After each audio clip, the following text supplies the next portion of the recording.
नमस्कार मित्रांनो, स्वागत आहे आपल्या चॅनलवर। आज आपण पाहणार आहोत जॅक आणि रोलिंग बेसेस वापरून हेवी ट्रान्सफॉर्मर अनलोडिंगची कंप्लीट प्रोसेस। ही पद्धत क्रेन उपलब्ध नसताना किंवा कंट्रोल मूवमेंट साठी मोठ्या प्रमाणावर वापरली जाते।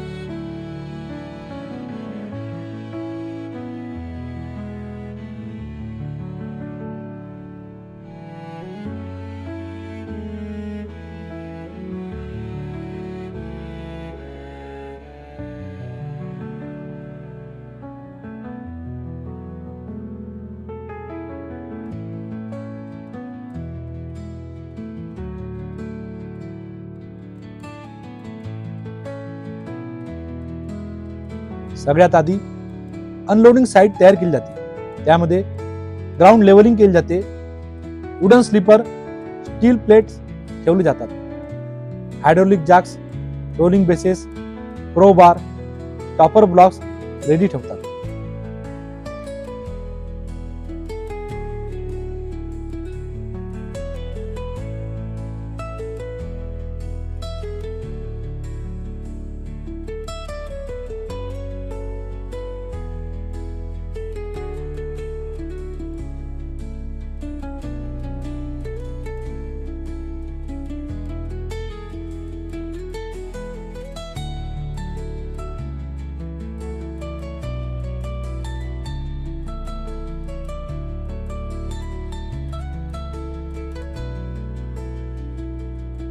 ट्रान्सफॉर्मरच्या बेस खाली प्रॉपर जॉक पॉइंट आयडेंटिफाय केला जातो। हायड्रोलिक जॅक सिमेट्रिकल ठेवले जातात। इथे सगळ्यात महत्त्वाचे असते इक्वल लोड डिस्ट्रीब्युशन।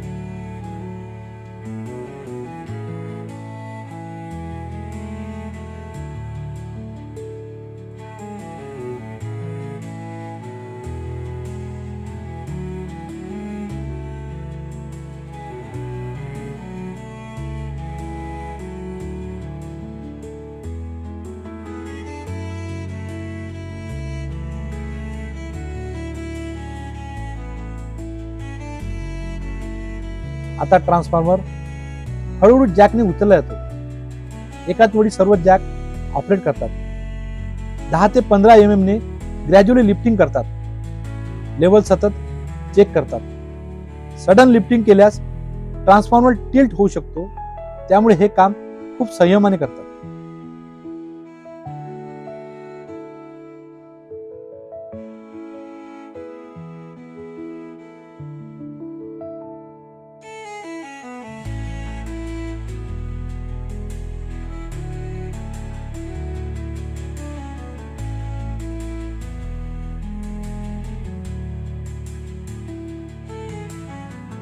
ट्रान्सफॉर्मर जॅकच्या साहाय्याने उचलल्यानंतर रोलिंग बेसेस बेस फ्रेम खाली इन्सर्ट करतात। रोलर डायरेक्शन ट्रॅक फाउंडेशन कडे अलाइन करतात। रोलिंग बेसमुळे ट्रान्सफॉर्मरला स्मूथ मूवमेंट मिळते।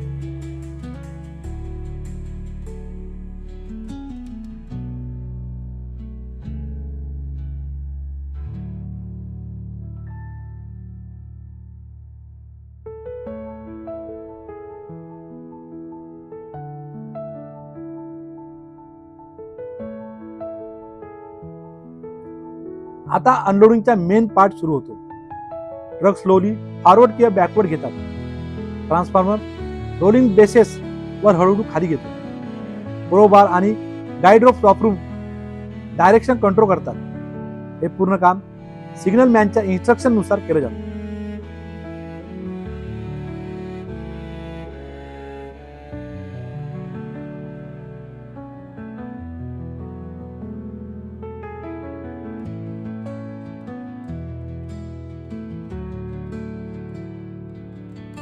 रोलिंग दरम्यान कोणताही माणूस ट्रान्सफॉर्मरच्या पुढे किंवा मागे नसतो।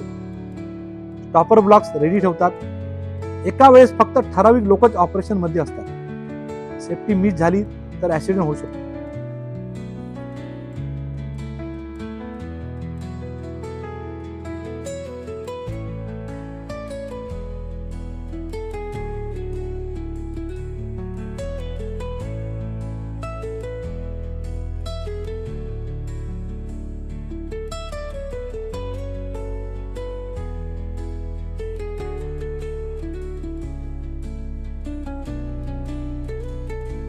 ट्रान्सफॉर्मर पोझिशनवर आल्यानंतर रोलिंग बेस हळूहळू काढतात. जॅक वापरून ट्रान्सफॉर्मर लॉरिंग करतात.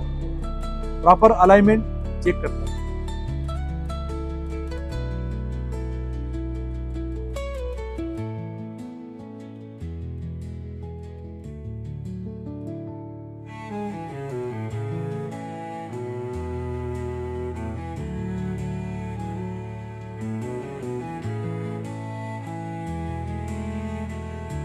ट्रान्सफॉर्मर अनलोडिंग झाल्यानंतर आपण ट्रान्सफॉर्मर किल्ट अलाइनमेंट चेक करतात. बेस फ्रेम डॅमेज इन्स्पेक्शन करतो आपण. ऑइल लिकेज आहेत का ते पाहतात. त्यानंतर ट्रान्सफॉर्मर मधील इन्स्टॉलेशन साठी रेडी होतो.